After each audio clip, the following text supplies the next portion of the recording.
일반적으로 우리가 TV를 볼 때 하나의 프로그램이 끝나고 난 뒤에 다른 프로그램에게 시작하기 전에 광고들이 이렇게 보여집니다. 그래서 사람들이 그 광고를 보고 그 물건을 구입할 수 있게끔 유도를 합니다.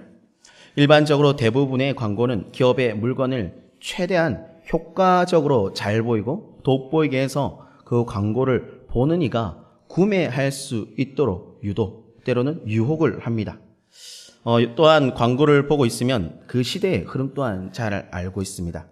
과거에 비해 요즘 많이 늘어난 광고가 무엇이 있습니까? 여러 가지 광고가 있는데 그 중에 다이어트도 많이 늘어났고, 그리고 자신의 앞날을 위해서 투자를 하라, 적금을 들어라, 이런 광고도 있고, 취업이 잘 되기 위해서 시험에 도움을 준다, 취업에 도움을 주는 시험 광고도 많이 볼 수 있습니다.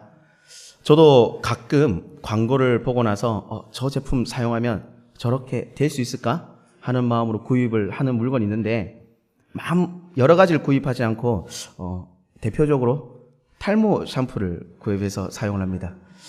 그러나 저를 보시면 알겠지만 그 샴푸가 효과가 없든지 아니면 저랑 맞지 않든지 여서 현재 이대로일 수도 있는 것입니다. 이렇게 상업적인 목적으로 광고를 만드는 것들이 있는 반면에 공익을 목적으로 만든 광고도 있습니다. 이러한 공익 광고를 보고 있으면 참 잘 만들었다, 정말 마음이 따뜻하다, 정말 좋은 세상이 될 것 같다라는 그런 이미지를 심겨줍니다. 이러한 광고들 중에 또 다른 유형, 보는 이들로 하여금 마음을 힘들게 하는 광고도 있습니다. 어떤 유형이냐? 바로 다른 사람을 돕기 위한 광고입니다. 이런 광고가 있습니다. 타국에 있는 아이들의 열악한 모습을 영상으로 보여주면서 다른 사람들, 그 광고를 보고 있는 사람들의 도움의 손길을 요청하는 광고입니다. 사람들이 이러한 광고를 외면하는 이유는 다른 이유가 아닙니다. 그들을 돕고자 하는 마음이 없기 때문이고, 그리고 그냥 외면하려고 하니 조금 찝찝하기 때문에 어떤 이런 여러 가지 감정들이 생깁니다. 성도 여러분들 중에서는 광고에서 남을 돕기 위한 후원의 광고를 보시면 어떤 마음이 드시고 어떻게 행동을 하셨습니까? 혹시나 채널을 돌리신 적은 없으십니까? 아니면 그냥 무감각하게 저 광고 그냥 저 광고구나 하고 흘려보냅니까? 아니면 때로는 돕기 위해서 전화기를 틀어서 전화를 하시는 경우가 있었습니까? 아니면 같이 동참하며 눈물로 기도를 하신 적이 있으십니까? 오늘의 성경 이야기를 통해서 이러한 광고를 볼 때 우리의 마음이 뜨거워지고 눈시울이 붉어지며 그들을 위해서 기도할 수 있는 그 방법을 말씀을 통해서 찾고자 합니다. 오늘 본문인 선한 사마리아인 이 이야기는 우리가 너무나도 잘 알고 있는 내용의 이야기입니다. 쉽게 말하자면은 어떤 사람이 강도를 만나서 피를 흘리고 있을 때 강도 만난 자를 외면하는 자들이 있는 반면 강도 만난 자를 도와준 자가 있다는 이야기입니다. 먼저 이 선한 사마리아인의 이야기를 누가 했는지가 너무나도 중요합니다. 바로 예수님이 이 선한 사마리아인의 이야기를 하셨습니다. 이 이야기를 한 이유는, 그리고 시작된 계기는 어떠한 율법 교사가 예수님에게 영생을 얻기 위하면서 어떻게 해야 하느냐는 그 질문을 던짐으로 인해서 나온 이야기입니다. 오늘 본문에서 등장하는 율법 교사는 누구입니까? 바로 당시에 있던 지식층입니다. 사회적 권위도 가지고 있고 사람들에게 인정을 받는 사람입니다.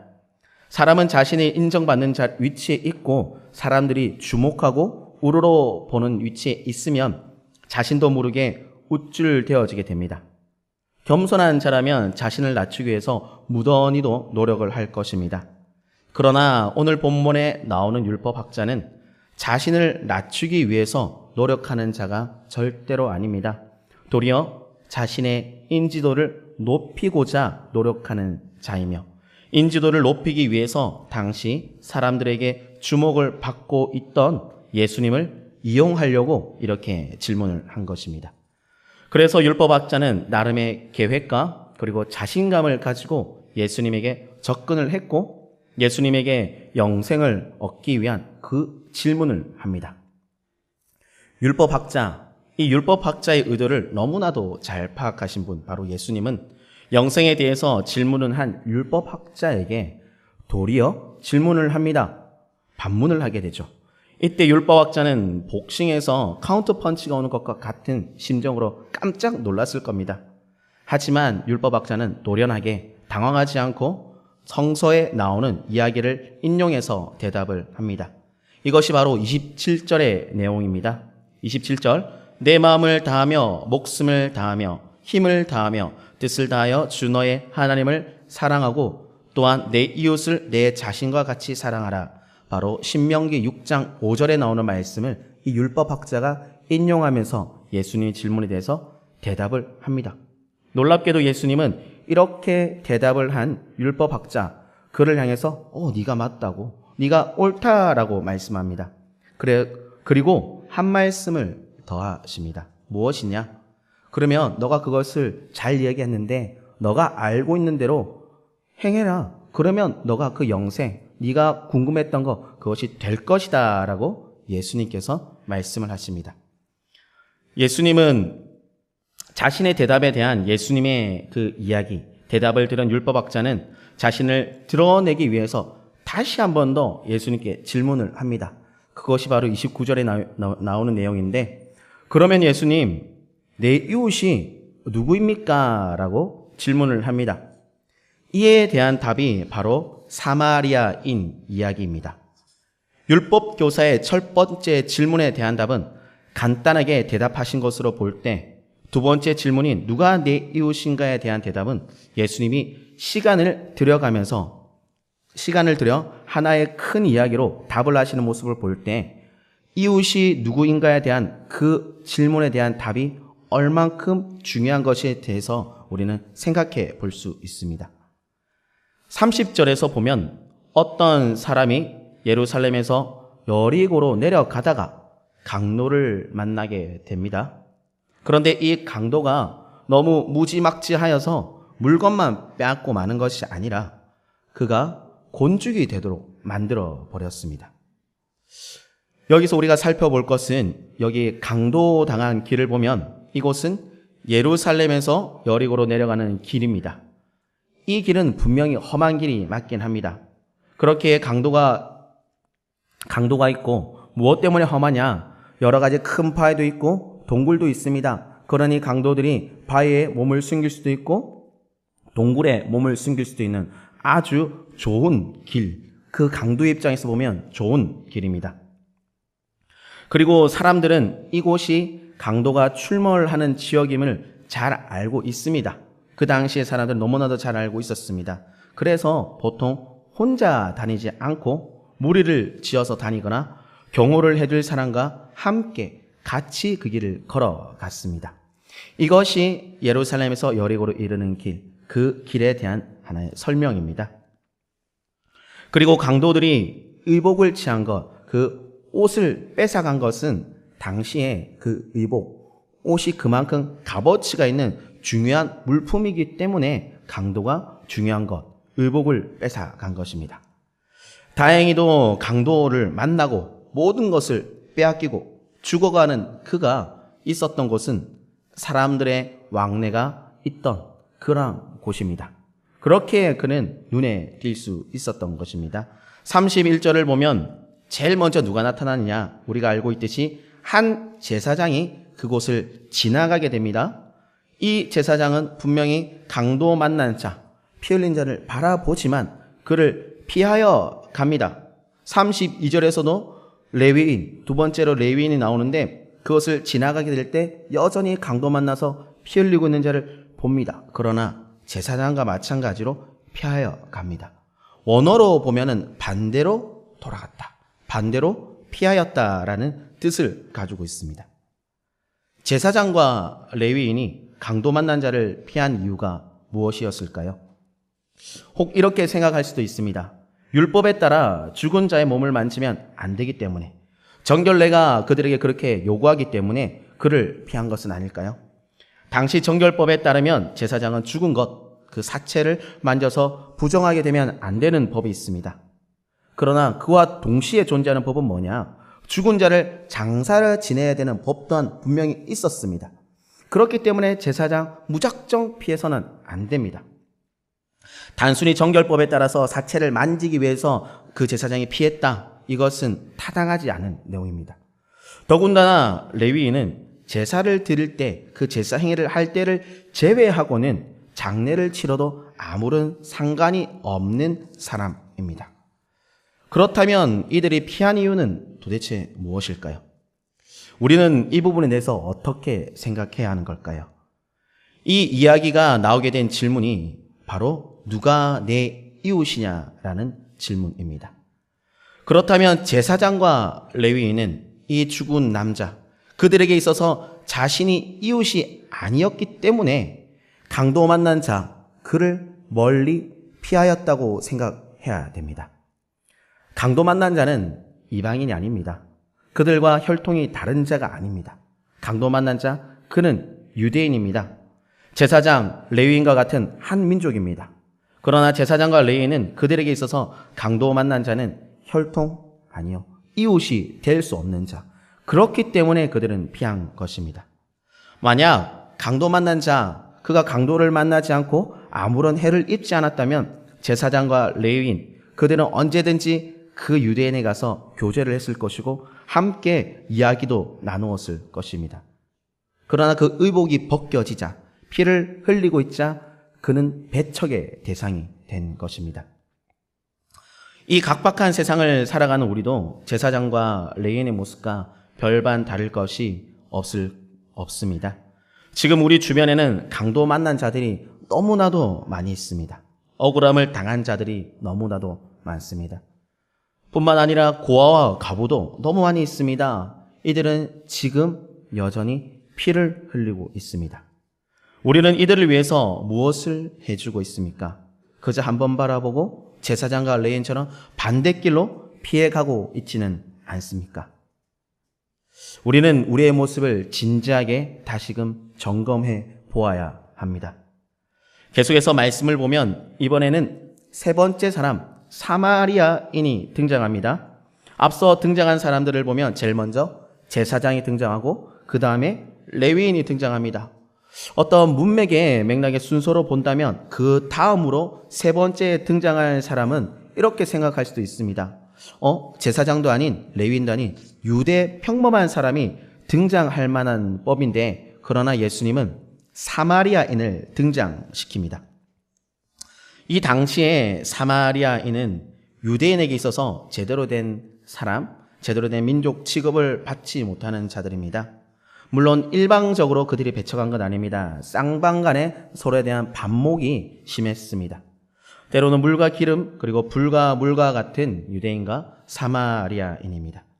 그런데 놀랍게도 33절에 등장하는 사마리아인은 좀 다릅니다. 옷을 다 벗고 있고 피를 흘리고 있는 유대 사람에게 직접 다가갑니다. 아마 그 다가감의 모습은 급히 다가갈 것입니다. 발견하자마자 고민을 하지 않고 다가갔을 겁니다. 그리고 그는 아무 꺼리낌 없이 자신이 가지고 있는 것으로 도움이 필요한 강도 만난 자를 열심히 도와줍니다. 그가 상처를 싸맸습니다. 상처를 씻겼습니다. 무엇으로 했겠습니까? 바로 그 자신의 옷을 찢어가면서 그 강도 만난 자, 피 흘리고 있는 자를 돌본 것입니다. 유대인과 사마리아인의 관계를 생각했을 때 너무나도 이해하기 힘든 이야기입니다. 같은 민족은 절대로 도와주지 않았는데 그동안 너무나도 배척을 받아왔던 그 사마리아 사람이 이 유대 사람을 열심히 도와주고 있습니다. 사마리아인은 그가 가지고 있는 것 중에 무엇을 썼습니까? 바로 기름과 포도주를 아낌없이 상처를 치료하는데, 상처를 돌보는데 사용하였습니다. 그리고 어떻게 했나요? 그를 여관으로 데려가서 여관 주인에게 그를 돌봐달라고 이야기합니다. 그리고 정말로 깔끔하게 대금도 미리 선불로 지급합니다. 여기에 선불로 지급된 비용은 약 한 달치의 여관비에 해당하는 그 금액입니다. 이 사람, 사마리아인인 돈이 넘쳐나서 이렇게 했을까요? 한 달이라는 여관비는 결코 작은 금액이 아닙니다. 그렇다면 이가 엄청나게 부했기에 날마다 지갑 속에서 그만한 돈을 꺼냈을까요? 그렇지 않다는 거죠. 그는 어떤 특별한 목적을 가지고 기름과 포도주를 가지고 그리고 그만한 돈을 가지고 어디를 가고 있었습니다. 그런데 그의 눈에는 죽어가는 자, 도움이 필요한 자가 눈에 보였을 때 그가 가지고 있는 그것들을 다 사용한 것입니다. 그뿐만이 아닙니다. 다 사용하고 난 뒤에 여관 주인에게 이런 말까지 더하게 됩니다. 내가 돈이 부족하면 제가 다음번에 와서 그것을 지불하겠습니다. 라고까지 이야기를 합니다. 그런데 여기서 우리가 한 가지 좀 짚고 가야 될 것이 있는데, 여관 주인이라는 존재는 어떤 존재입니까? 그리고 여관이라는 곳은 어떤 곳입니까? 많은 사람이 들락날락하는 곳입니다. 한번 왔다가 안 오는 사람도 있고 때로는 어떤 목적을 가지고 장기투숙하는 사람도 있습니다. 이 사마리아인과 여관 주인은 서로 알았던 것이 분명합니다. 왜냐하면 이미 값을 지불하고 이후에 들 금액까지 내가 지불하겠습니다라는 이 구두의 약속을 여관 주인은 오케이 승낙을 했기 때문입니다. 그렇다면 여관 주인은 이 사마리아인의 성품을 알았던 것입니다. 그렇기에 흔쾌히 받아들인 것입니다. 여기 계신 분들 잘 알고 계시지만 사업을 하면서 외상은 아무에게 다 해주지 않습니다. 아무리 저 사람이 나에게 관계가 좋고 그리고 이때까지 잘 금액을 지불하였다 하더라도 외상은 쉽게 해주지 않습니다. 그러나 이 외상을 해줬다는 것, 일어날 비용까지 오케이 해줬다는 것은 사마리아인의 성품이 어떤지에 대해서 우리는 조금 살펴볼 수 있습니다. 어느 누가 이렇게 친절을 베풀 수 있겠습니까? 이러한 사마리아인의 이야기를 들려주고 난 뒤 예수님은 율법 교사에게 누가 진정한 이웃인지 묻습니다. 그때 율법 교사는 이상하게도 이야기에 등장했던 사마리아인이라고 대답하지 않습니다. 교묘하게 이렇게 이야기합니다. 자비를 베푼 자이니이다. 자비를 베푼 자. 율법 교사는 예수님 이야기에 등장하는 사마리아인을 인정할 수 없기에, 그를 지금 현재 수준에서 받아들일 수 없기에 자비를 베푼 자라고만 표현했습니다. 이것이 유대인들이 가지고 있는 허영의 모습이고 그들이 쓰고 있는 영적 가면이고 그들의 한계의 모습입니다. 이야기 속에 나오는 제사장과 레위는 누구입니까? 바로 하나님의 뜻을 분별하는 자들이고 백성들 가운데 하나님의 가르침을 전하는 자들입니다. 정말로 많이 배운 자들입니다. 그리고 정말로 깨끗하기 위해서 노력을 많이 한 자들입니다. 그런데 이렇게 많이 노력을 하고 많이 배운 자, 그리고 많이 가르친 자, 사람들 앞에 많이 섰던 자의 행동들이 어떻습니까? 입만 열었던 자들입니다. 말만 했던 자들입니다. 어쩌면 이렇게 생각할 수도 있습니다. 그들은 제사장과 레위는 가르치기에 그리고 성전을 섬기기에 너무 바빠서 너무 피곤해서 그 피 흘리는 자를 돌보지 못했을 수도 있습니다. 지금도 그는 제사장의 의무를 다하러 가야 하기 때문에 그 피 흘린 자를 외면했을 수도 있습니다. 그러나 사실 그렇지 않다는 거죠. 제사장과 레위는 진정한 하나님의 뜻을 모르는 자들이었 것을 예수님께서 이 이야기를 통해서 지적을 하십니다. 그들의 마음은 그냥 하기 싫은 것이었습니다.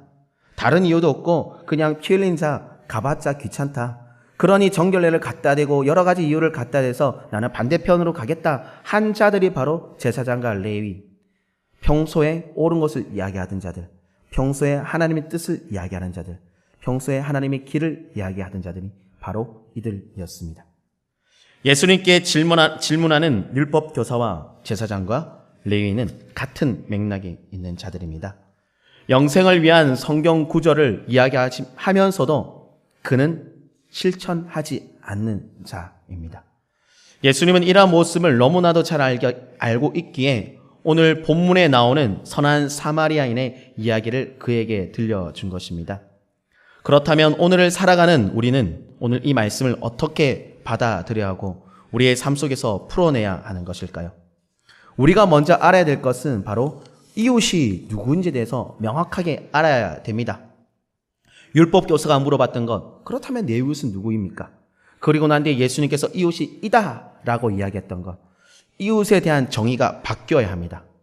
예수님은 사마리아인, 너의 이웃이다. 피 흘리는 유대인이 이웃이다 라고 정의를 했습니다. 그의 생각, 고정관념, 개념 패러다임의 전환을 시도하신 것입니다. 그렇다면 우리의 이웃은 누구입니까? 우리의 이웃은 누구입니까? 내 옆에 있는 지체? 교회 안에 있는 내 옆에 있는 지체가 이웃입니까? 아니면 나와 같이 혈연을 함께하고 있는 나의 사촌들, 나의 자녀들이 이웃입니까? 아니면 나의 집 주변에 살고 있는 그들이 이웃입니까? 우리는 혈연을 뛰어넘어야 합니다. 그리고 문화적 차이를 뛰어넘는 이웃을 찾아야 됩니다. 그리고 서로의 생각이 다른 이념의 차이가 있는 그 이웃을 찾아야 합니다. 때로 나와 대적하는 위치에 있는 자 또한 이웃으로 여길 수 있는 그런 개념의 변화를 일으켜야 합니다. 현재 시대는 인터넷이 너무나도 발달했습니다. 그리고 우주와 저 심해 깊은 바다 깊은 곳까지 너무나도 많은 연구와 개발이 진행되고 있습니다. 뿐만 아니라 우리의 생명을 다루는 생명공학도 엄청나게 발달한 시대를 살아가고 있고, 기업 또한 한 국가에 머무는 것이 아니라 글로벌이라는 단어를 써서 다국적 기업의 모습을 취하고 있습니다. 이러한 모습 가운데 국가는 그 국가의 테두리의 틀을 넘어서 국가의 이전의 장벽을 넘어버린 현대의 모습을 보이고 있습니다. 그러나 그 내면을 조금 더 깊이 살펴보면 안타깝게도 여전히 인종차별이 있습니다. 우리나라만 해도 우리나라에 일을 하러 오신 분들, 외국에서 오신 분들은 어떤 차별을 받고 있습니까? 어마무시한 차별을 받고 있습니다. 그들의 인권을 세우기 위해서 나라도 분명히 노력하고 있지만 그 차별은 여전히 일어나고 있습니다. 그뿐만 아닙니다.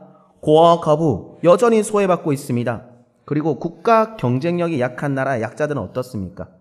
그들은 돈이 없고 어린아이를 돌볼 여력이 없기 때문에 10초 단위로 또 때로는 일정한 시간 단위로 사람이 죽어 나가고 있는 것이 현실입니다. 우리가 이들을 위해서 기도할 때, 우리가 이들을 위해서 도울 때 그들은 우리의 이웃이 되는 것입니다. 우리가 도움을 줘야 하는 사람이 바로 우리의 이웃입니다. 그리고 나에게 도움을 준 사람이 우리의 이웃인 것입니다. 누군가의 도움이 필요한 자, 그 사람이 이웃입니다. 우리 교회 안에서만 우리가 도움의 손길을 주어서 우리의 이웃을 만드는 것을 넘어서서 지역을 살펴야 하는 이유가 바로 이것입니다.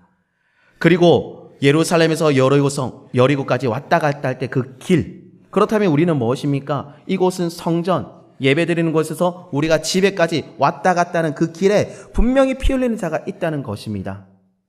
우리는 그들에게 손을 내밀 때 나와 그는 이웃이 되는 것입니다. 예루살렘과 여리고 그 왔다 갔다 하는 그 길, 어떤 특별한 길이었을까요? 많은 사람들이 팀을 이루어서 무리를 이루어서 지나다니는 길이었다고 말씀드렸습니다. 평소에도 많은 사람들이 왔다 갔다 하는 길.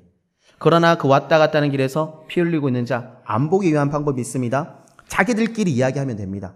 자기들끼리 즐거워하면 그냥 스쳐 지나갈 수 있습니다. 외면할 수 있습니다. 저기 누구 있는데 그 얘기하지 말고 이 얘기하자 하면 됩니다.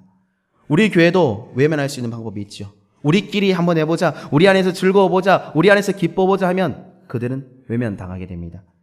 그때 우리 교회가 특별한 기간을 잡아서 전도하고자 할 때 그들이 우리 이야기를 들을까요?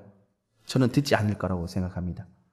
평소에 우리의 마음이 그들을 향해 있을 때, 이웃 삼을 때 그들은 우리 무리 안에, 이 하나님의 그 테두리 안에 들어온다고 생각합니다. 우리는 무엇을 주목해야 됩니까? 잘난 사람이요? 잘 나가고 있는 사람이요? 좋은 이야기를 하는 사람이요? 그렇지 않을 겁니다. 우리는 피 흘리는 자를 주목해야 됩니다. 이때 우리는 한 가지 더 알아야 됩니다. 피 흘림은 외적으로 피 흘림이 있을 수 있고 내적으로도 피 흘림이 있을 수 있습니다. 내적은 우리가 분별하기 쉽지 않습니다. 그럴 때 하나님의 능력이 필요합니다. 바로 영안이 열려야 되고 감성, 감정, 상황을 읽을 수 있는 우리 능력이 개발되어야 됩니다. 지금 작품셋이 말씀으로 힐링되어집니다. 말씀으로 힐링. 우리가 먼저 힐링되어야지 우리의 시선이 변화될 수 있는 것입니다. 여러분, 우리 사마리아인이 되었으면 합니다. 배척받는 것이 아니라 섬기는 사마리아인이 되었으면 합니다. 알고도 행하지 않은 율법 교사가 되는 것이 아니라 오직 하나님의 뜻을 알고 배우고 실천하는 믿음의 성도님들이 되시기를 간절히 소망합니다. 우리 이 시간 기도